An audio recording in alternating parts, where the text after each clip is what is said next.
Assalamualaikum warahmatullahi wabarakatuh. Salam literasi. Bertemu lagi di pembelajaran bahasa Indonesia kali ini untuk kelas 8. Bagaimana nak kabarnya? Sehat-sehat kan? Tentunya sehat-sehat dan baik-baik. Semoga kita tetap dalam lindungan Allah Subhanahu wa Ta'ala. Tetap semangat kan? Yuk kita belajar tentang bab 2. Sebelum kita lanjutkan, mari kita lihat tayangan video berikut ini. Yuk. Ayo, semua yang di Lego bisa dinego. Nego di tahun jago. Ambil HP saya, tinggal nego sampai cincai. Rabu rawit, Rabu wajib pirit dari Axis. Ya Prabu, paket internet Axis, diskonnya amazing. Irit itu Axis. Dan 2 gelas saat sahur. Internet ngebut pakai modem WiFi Smartfriend 4G LTE Advance. Minum Oskadon, cepat sembuhkan sakit kepala. Oskadon Pancen, oh yeah. Utang dulu ya. Ada break, ada KitKat. Belajar. Nah, setelah kalian lihat tayangan tadi, pasti kalian mengerti bahwa kita mau membicarakan iklan lebih dalam. Dalam pembelajaran sebelumnya kita sudah mendalami tentang teks berita, di mana kita temui teks berita bisa di media massa, yaitu media cetak maupun media elektronik. Memang dalam kehidupan kita tidak terlepas dari iklan. Di mana saja pun kita dapat menemukan iklan, di rumah, di radio, di televisi, dan di setiap saat. Pokoknya kita dapat menemukan iklan. Bahkan kita menjadi apa nak? Menjadi korban daripada iklan tersebut. Mari nak, selanjutnya kita perdalam dengan pembelajaran iklan, dengan kita membicarakan nih, iklan sarana komunikasi. Yang kita harus tahu, yang kita harus pelajari: 1. Pengertian iklan, 2. Unsur-unsur iklan, slogan dan poster, unsur-unsur pembentuk iklan, fungsi iklan, dan jenis-jenis iklan. Mari kita bicarakan dengan lebih dalam. Pengertian iklan.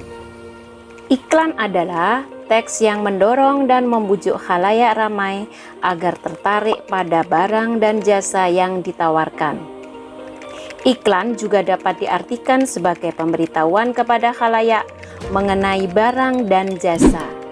Umumnya, iklan disampaikan melalui media massa seperti televisi, radio, surat kabar, majalah, atau tempat-tempat umum. Dengan kemajuan teknologi, iklan merupakan cara untuk menyampaikan pesan, baik berupa barang atau jasa. Iklan juga digunakan untuk menyebarluaskan informasi bagi perusahaan, pemerintah, lembaga keagamaan, juga orang perorangan. Keberagaman fungsi iklan semakin banyak seiring dengan munculnya beragam bentuk dan teknik penyajiannya. Oleh karena itu, kemudian muncullah istilah slogan dan poster.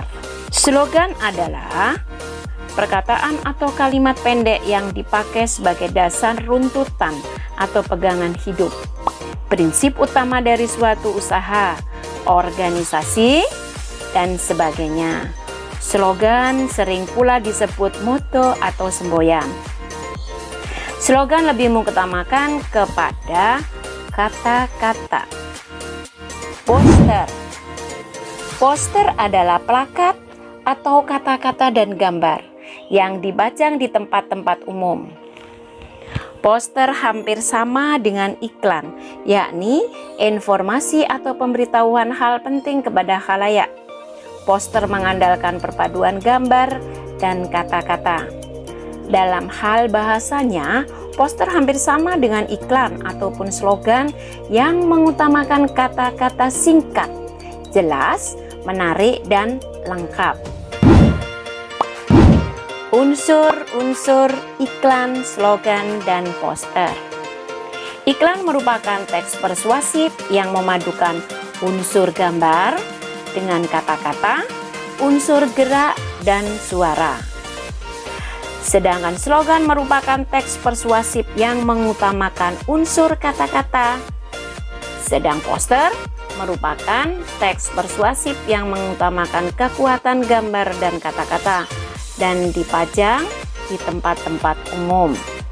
Untuk lebih jelasnya, perhatikan tabel berikut.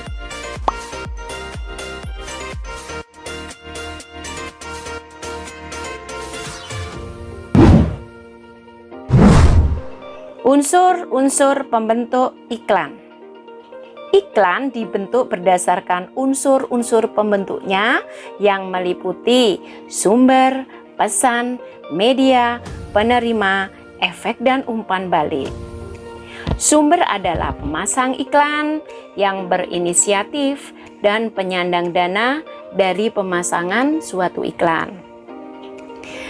Pesan adalah informasi yang disampaikan, wujudnya bisa berupa pesan verbal dan pesan nonverbal.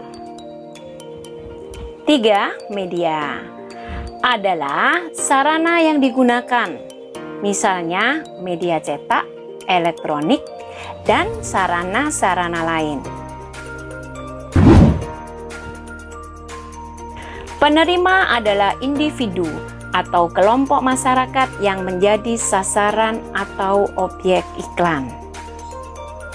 Kelima, efek adalah perubahan yang terjadi pada diri penerima, baik itu dalam aspek sikap, pola pikir, perilaku, kebiasaan, dan pola hidup. Yang keenam, umpan balik adalah tanggapan reaksi atau respon yang dikehendaki oleh penerima pesan. Tujuan atau fungsi teks iklan. Iklan tidak hanya bertujuan untuk menawarkan produk, tetapi iklan juga turut berpengaruh dalam membentuk gaya hidup, kebiasaan, selera, dan jati diri seseorang dan masyarakat. Berikut tujuan atau fungsi iklan. 1. Fungsi informasional, yang artinya iklan memberitahukan kepada konsumen tentang karakteristik suatu produk, juga berbagai manfaat yang mereka peroleh. 2. Fungsi transformasional. Iklan berusaha untuk mengubah sikap-sikap yang dimiliki oleh konsumen terhadap merek, pola-pola belanja, gaya hidup, dan teknik-teknik mencapai sukses. Seperti contoh teks di atas tersebut sudah memiliki kriteria sebagai iklan pada umumnya.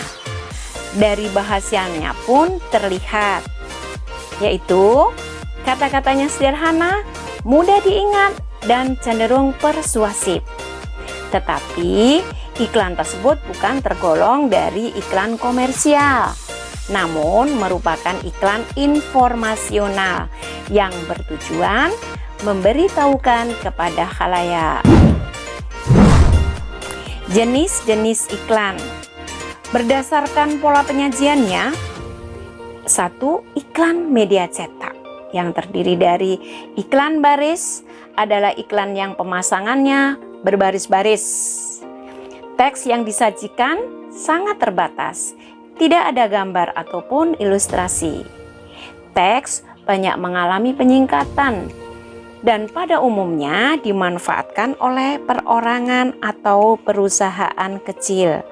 Contohnya, ya, seperti iklan tersebut banyak mengalami penyingkatan kata pada teks iklannya dan disajikan secara terbatas. Iklan kolom adalah iklan yang pemasangannya dalam media berupa kolom-kolom. Oleh karena itu, bentuknya besar. Di samping menggunakan teks, iklan ini sering pula menyertakan gambar dan berbagai ilustrasi menarik lainnya. Contoh iklan kolom. Dalam iklan kolom, tidak ada penyingkatan kata dan berbeda pada iklan baris yang ada penyingkatan pada katanya. 2. Iklan media elektronik. Iklan radio. 1. Iklan radio. Iklan ini mengandalkan efek suara, baik itu berupa tuturan, musik maupun bunyi-bunyi. Yang kedua, iklan televisi. Iklan ini mengandung unsur suara, gambar, dan gerak. 3. Iklan film. Iklan film yang tersaji dalam judul film, produk sinema. Iklan film biasanya muncul sebelum film utama ditayangkan. Jenis iklan berdasarkan isinya. 1. Iklan pemberitahuan. Iklan ini lebih terfokus pada kepentingan untuk memberitahukan khalayak mengenai suatu hal lainnya. Iklan jenis ini umumnya dipasang oleh perorangan atau suatu keluarga. Misalnya, surat undangan pernikahan. Namun, ada pula yang dipasang oleh perusahaan-perusahaan, misalnya pemberitahuan, pembubaran rapat, pemegang saham. Contoh iklan pemberitahuan. Yang kedua, iklan layanan masyarakat. Iklan ini bertujuan memberikan penerangan, penjelasan kepada masyarakat. Contohnya, iklan keluarga berencana, iklan bahaya merokok. Penggunaan iklan ini umumnya pemerintah dan lembaga swadaya masyarakat atau LSM. 3. Iklan penawaran. Iklan ini bertujuan untuk menawarkan produk atau jasa. Iklan penawaran jasa disebut juga dengan iklan niaga dan iklan lowongan kerja. Baiklah anak-anak, penjelasan materi iklan pada pertemuan kali ini sampai di sini.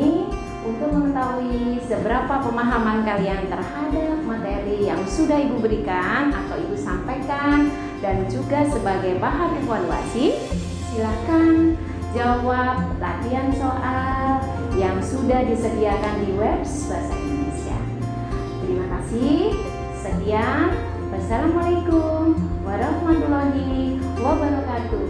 Salam literasi.